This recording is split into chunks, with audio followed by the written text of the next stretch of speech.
I'm Patricia Gras. Welcome to Passion Time, the show where the experts share what they're passionate about. And today we have a film director. Her name is Katie Cokinos. Katie is an independent filmmaker. She's won a lot of awards. Southwest by Southwest just featured your film, right? I Dream Too Much. I Dream Too Much. I Dream Too Much. Isn't that a great title? Anyway, today we're going to talk about her career and how she ended up doing this. So first of all, the question is, how did you find your passion and how are you living your passion? I'm sure it wasn't that easy.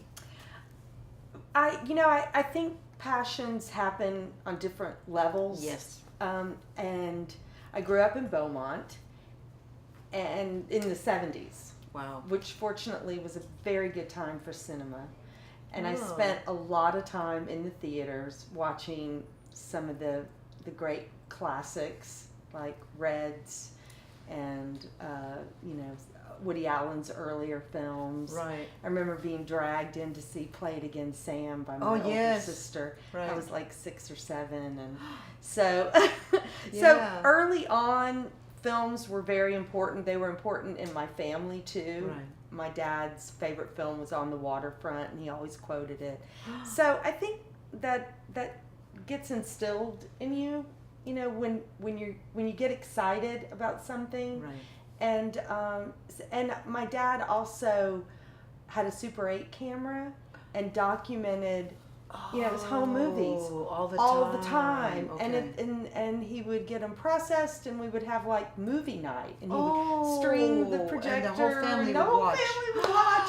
So wow. without consciously thinking, what am I passionate about or anything, it just slowly became instilled in me that this was something that I loved in my life, part of my life growing up. Right. And I also love to write, watching a lot of movies, and then I started writing. Actually, it was from an early age I started writing, and I really wanted to be a writer.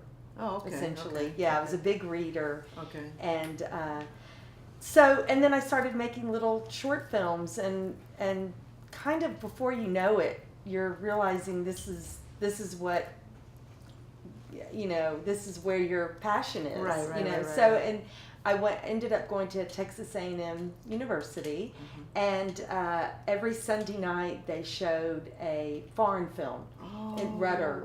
And I remember that. Yeah, and I literally stumbled in one night to a screening of Mad Max. Oh, wow. And it was filled, the whole audience was filled with all the guys from the Corps. Yeah. And I started watching it, and I had never seen anything like this. Right. And then, so I thought, well, I'm going to come back the next Sunday night. The next Sunday night was a film by Ingmar Bergman. I think it was wow. Fanny and Alexander. Oh my God. So I think you fell in love with it. Completely. Right. So then there's that next level of passion, Right. where, and I was headed to law school. My dad thought, oh, you love to write, you love to read, you should go to law school. Right. And I was working on a history degree, but by the time I graduated in 1986, I was like, I don't want to go to law school. This is not me. This is not me. Good. I want to pursue film, Okay. whatever that means. Whatever I didn't that even know means, what yeah. that meant. All I knew was I was a great audience member. But you started out doing something that I think anybody who wants to be a filmmaker should even consider. You started working for Swamp. Right. Which is Southwest, a nonprofit. Southwest Alternate Media Project. And they're was helping filmmakers all the time. all the time. And it you was learned the trade, right? Right, and it was every area of filmmaking. I sort of got, they were distribution. They were showing films on the territory on PBS, which I think they Yes. still do. And they did a tour, a film tour to various cities. And we worked with the Rice Media Center showing films there. And we also did the Independent Images Conference. The first one was in Houston Right. in 1988. And we brought Robert Altman in. And it was so great. Why is it important for independent filmmakers to join an organization like this? Because their main focus is filmmakers. Mm-hmm. And what filmmakers need to make their films, to get their films made, because it is so difficult. Yeah. It was difficult back then, and this It's was more pre-video. Right. And video's cheap, but it's still hard. It's hard in there's different so many ways. people doing it. Exactly. It's a different type of hard, a different type of Exactly. challenge. Mm-hmm. Then you went to Austin, and you were there for 5 years. I was in Austin for 8 years, from 90 to 98. From 90 to 95, I ran the Austin Film Society. Right. And just showed a lot of films, brought in filmmakers. We did an Independent Images conference there in 1991, where we showed films by John Jost and Ken Harrison and Richard Linklater. We showed Slacker. And then I just started working on other people's films. That was really the Austin community back then and now. Right. You help out on other people's films. And I started doing short films. And I was a location scout manager. Right, and I saw that you're a location manager for What's Eating Gilbert Grape.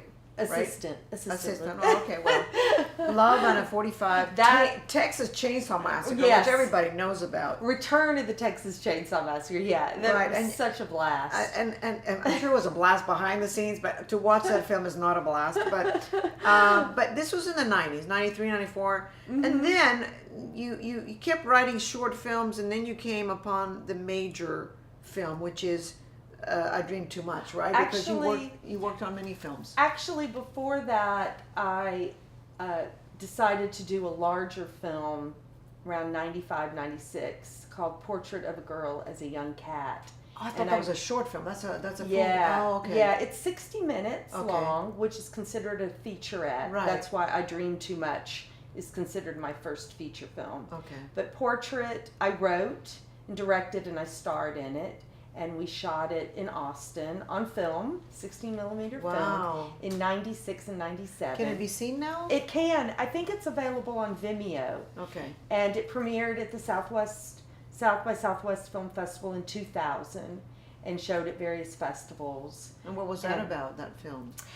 Portrait was very much inspired by the French New Wave. Coming out of the Austin Film Society, watching a lot of films. I think I was averaging about 4 movies a day. I was most impressed by what Godard, Truffaut, Demy, Chabrol, all of those guys were doing. Because I think since they were film critics first, there was such a deep connection to cinema and what they valued about American cinema, Hitchcock and Hawks and everything. That and I also loved the energy that they were really trying to do something with cinema. So Portrait definitely came out of that time in my life. Yeah. And it's so a really what was it fun about? film. It's about a cake decorator who I think the one-liner was the desires and despairs of an apprentice cake decorator. Oh, wow. I wonder where you got that from. You must be a cook or a baker. I'm not at all, but I was working at Swedish Hill Bakery. Oh, there you go. On 6th Street in Austin, and I thought this would be a really fun place to set the story. And the story is not your traditional 3-act script. It's much more developed from actually her desire and then despair, not getting it, and then desire and despair. So it's this sort of back and forth thing that I was really interested in working with. There are still not enough women in Hollywood. No, directors. there's We know not. that. And why is that? All I can Why think, is that? Okay, here's my theory. Here's my latest theory, because I've been on the festival circuit with I Dream Too Much for over a year. And everyone always asks me this question, and all I can think of is that guys like to hang out with other guys. That's my latest theory. So when a male producer is putting together his project, he just wants to hang out with another guy so they can talk sports. Okay. Well, what that can is my we women only, hang out together and talk about family and exactly. And I love to talk about sports. Right. So anyway, I'm sort of half kidding, but sort of half not kidding, because there's a great quote by Jane Campion, and I'm going to paraphrase it, where she says, more than half of the world's population are women, and not to be hearing stories from them, you're really getting half the story. Have the story. You know, and it's true. and it's like and a lot of the women want to tell stories that, you know, are very traditional, kind of, you know, a man could tell them, but so what? You know, there's a lot of, you know, it's changing. It's totally changing. Do you have special preference for a female director that you've seen their work and admire their work? Any particular ones that you really like? To be honest, again, growing up in the 70s, I didn't think women could make films because I never saw a woman in films. In any of the credits. Right. And it wasn't until college that my professors were telling me about Maya Deren in Meshes of the Afternoon, Shirley Clark with Cool World, Agnes Varda, who I love her work. And so I started saying, oh, well, women can make films. But I think really the female filmmaker that most influenced me is Agnes Varda. And then I loved Orlando by Sally Potter. But tell me what some of the major challenges were for you. You just finished a movie that's doing really well. But I'm sure it's an uphill battle, right? And right now I Dream Too Much. We have a distributor, The Orchard, and is now being distributed digitally on iTunes and Amazon, the digital platforms. And I think there's so much product out there. It's hard to make a difference. Plus, we're competing against TV, yes, which is telling stories really well. Yes. It's not cinematic. It's still different. To me, it's still apples and oranges. But it's a lot. And we're really relying also on social media to get the word out there. Right. And for me, it's sometimes hard navigating through the social media and getting visibility, for the film. I mean, I think it's getting easier for a woman to make a film. I still think it's very difficult and very challenging for it to get distribution if it's telling a story that they're not used to. Right. You know, if you're telling Bridesmaids, right, you know, or Bad Grandma, you know, which kind of, you know, works in that whole system of showing raunchy, you know, lewd, crude, potty that's mouth. kind of Hollywoody.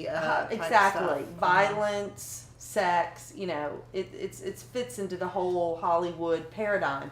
But if you're showing something that's different, like in my film, my main character doesn't even fall in love. It's a coming-of-age film, multi-generational coming-of-age film. Everyone's coming of age in my film, but not through sex or violence, or not through suicide, or not through cutting herself, or drugs. That's which is all, what's so popular now. Which is what they think sells, right? And I don't think so. I think the pendulum has really swung into a dark place with women. They want to show women in peril. Very interesting that you say that, because especially the violence that we're living in, especially now in the United States and in the world even. Oh my gosh. Do you think that in the end, though, it's really about the stories?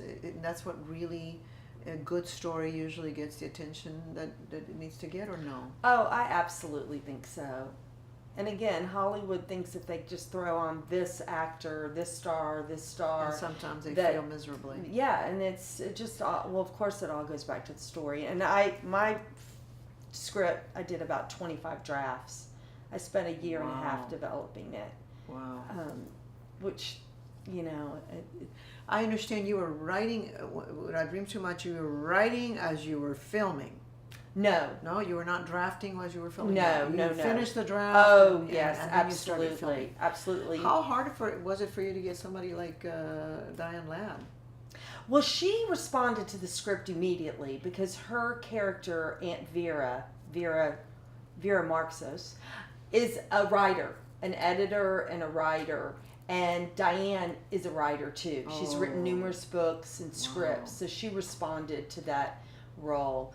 And Danielle Brooks, who plays Abby, Brooks, she's also Orange is the New Black, and the college. She was just nominated for a Tony for The Color She's very Purple. popular, yes. She's awesome, and Yes. her character of Abby is someone who is a singer who wants to further their career, Right. and Danielle, even though she's an actress, is also a singer. And fun little side note Sure. that when they were casting for The Color Purple, they asked to see I Dream Too Much. So Oh, Yeah, I there think you it go. kinda That's a helped her. great story. Okay. And Well, then Eden Brolin, who plays the main character Dora, hadn't done anything, but her audition was so good, and she's so wonderful and charming and believable. She's so believable. so as this is her Yeah. first break, and maybe she'll go from yeah, here. yeah. It's extraordinary that so many great actors are not getting an opportunity, and now with independent films they are. And Yes, so that's a exactly. great That's thing. a definite Well, plus. again, the name of the film is I Dream Too Much. I mean, it's about women empowering each other because it's a multi-generational film too. Dora, played by Eden Brolin, who does an amazing job, meets Abby, played by Danielle Brooks from Orange is the New Black and The Color Purple. And Abby is in a transitional phase too. She's about to be 30 and she really wants a singing career. Right. So everybody is sort of helping each other. Everyone in the film is in transition, and so even Aunt Vera is going through a later life crisis. Right. It has just come out that her husband faked his death back in the 60s and ran off with his girlfriend, and a book has just come out about their lives together. Yeah, he's a famous journalist. It's sort of based on a Hemingway character. Oh, I love it. Yeah. So What a this twist. book, Paradise, has come out, and everyone's trying to Oh. protect Vera from finding out about it. But So she knows. that she knows. And so there's just all these layers, of everyone just trying to get through life kind of thing. And But understand also that it's the niece that discovers a diary, right. and that's when the relationship starts to change. Exactly. Yes. Right. Discovers all these diaries that Vera had written during her life with Theodore. That's her husband, and just completely. I think Dora falls in love with the old Vera, the Vera who was her age and traveling and experiencing life. So, Diane Ladd, when I look at an independent film and I think, well, how did she get these big actors? Because I know as an independent filmmaker, it's really tough Right. to make money, to get the right people, and yet you got Diane Ladd. What happened? Well, what helped is having our executive producer is Richard Linklater, and Rick has been the guiding He force has, along the way. He's read numerous drafts of the script, giving Right. notes, and when it was time to start casting the film, he recommended Judy Henderson, a casting director out of New York. And she loved the script. She really responded to that it was all women Right, centered, exactly. and that it's not your usual coming of age film. So it was Judy Henderson. She immediately saw Diane Ladd in the role. Diane is a writer, and so she responded to Vera Marxos. Her character is a writer, and so she immediately wanted to do the film, thankfully, and she's amazing. Right. Yeah. And Eden Brolin, who plays Dora, my main character, had never done anything really. She was 20 years old, but Judy had seen her, I think, in a short film by her father, Oh. Josh Brolin, and just thought she was Amazing. really amazing. And she came in and did this audition that really stunned me. It wasn't what I was thinking for Dora, but it was so good and so real that I went back and did another draft of the wow. script. Just to- And I thought, okay, this means something, and she's so good. And then the other character, Abby, played by Danielle Brooks from Orange is the New Black and Sure. The Color Purple, is a character who is aspiring to be a singer. Right. And Danielle even though she's an amazing actress, is actually also an amazing singer. So she really liked the role for that too, because it would show off a different part of her talent. So it's part of his luck, and part of it, it's such an original story, and so not the typical woman in peril story that you see in Hollywood, even in TV series. Drugs, suicide, sex, cutting, violence. It's not that at all. Yeah. It's very much inspired from Jane Austen and one of my favorite TV shows, The Gilmore Girls, which my daughter, who's 15 now, we watched a lot of that, and it's smart, it's charming. I know, and so that series was on all the time in our household, so and you could relate to that. Totally, yeah. Now, one of the biggest challenges in films is also funding, and you had a Pantheon of Women is the name of Women. They are of the funders. Yes. Tell me more about them and how they helped you. They are one of our major investors. They are located in Houston. We were here the fall of 2013 for the Cinema Arts Festival, and we met with a few of the members of Pantheon of Women, and again they really responded to the positive story, showing women in a positive light, and they've been amazing to work with. I'm still working with them, even though the film is distributed. We're still having to do a lot of social media push, even though it's on Amazon and iTunes. So even though the film was shot in upstate New York, in the dead of winter, February 2014, we got record amounts of snow. Oh my gosh. It's so beautiful. It was completely funded pretty much from Houston, except for a couple of other investors. Yeah, it's a very Houston-based film. And my producers, Jay Thames, Ed McWilliams, Jack McWilliams, are originally from Houston, even though they live in Los Angeles. So. Wonderful. Well, I look forward to watching the film. Oh, I didn't get a chance, but I'm going to for sure. Great. And I want to know what your next project is. My next project is a story. It's going to be adapted from a book called The Do Right. The Do Right came out last year in 2015. It's set in Beaumont in 1973. Where you're from. Written by Lisa Sandlin. She grew up in Beaumont, now lives in Nebraska, and it also is centered on a woman. This time, the female character, her name is Delpa, has just gotten released from prison. She's been in prison for about 15 years for killing a man who raped her.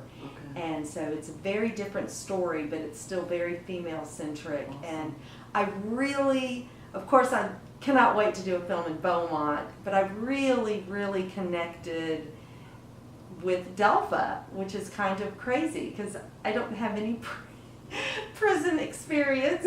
But unlike with Dora,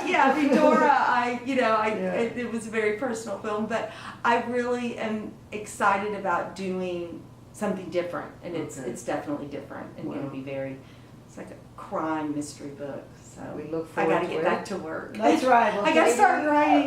There you go. Katie Cokinos, thank you so much for joining us. Thank you so much, Patricia. And make sure you catch I Dream Too Much on Amazon Video, iTunes, and maybe next on Netflix. Yes. Just make sure you get to watch it. Thank you so much. Thank you. I'll see you next week on Passion Time.